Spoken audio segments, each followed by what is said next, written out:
La mise en route du projet de construction du port en eau profonde de Limbe dans la région du sud-ouest au Cameroun occupe une place de choix dans les priorités du gouvernement en cette première année du septennat des grandes espérances.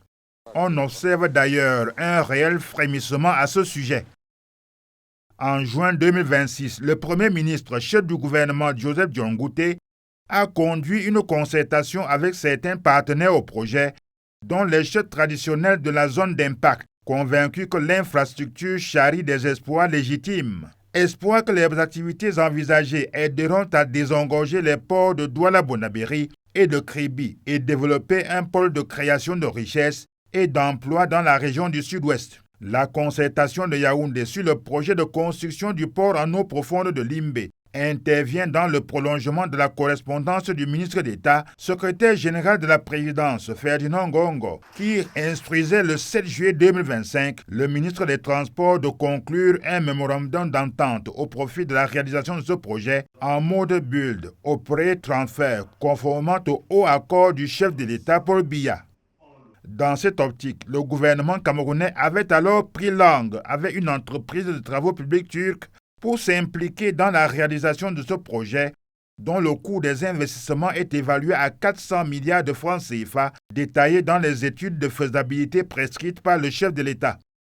Certainement pour des raisons techniques, la séance de signature des documents prévue le 31 juillet 2025 entre les parties avait finalement été reportée à une date qui reste toujours à déterminer.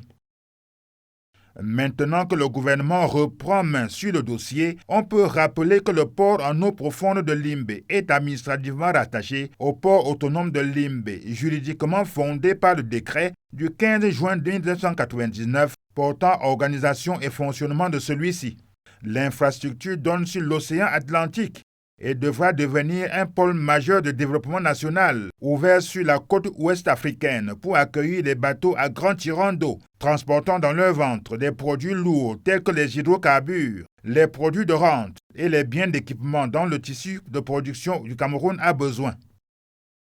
C'est aussi le lieu d'indiquer que l'engagement du président Paul Biya à faire du Cameroun un hub portuaire dans le golfe de Guinée est soutenu.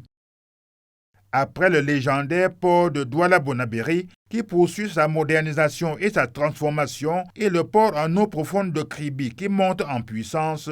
dans la mise en place et l'exploitation de sa plateforme industrialo-portuaire, le projet de construction du port en eau profonde de Limbe viendra, on s'en doute, boucler une boucle vertueuse adossée à un littoral camerounais, arrosé tout le long par le merveilleux océan Atlantique.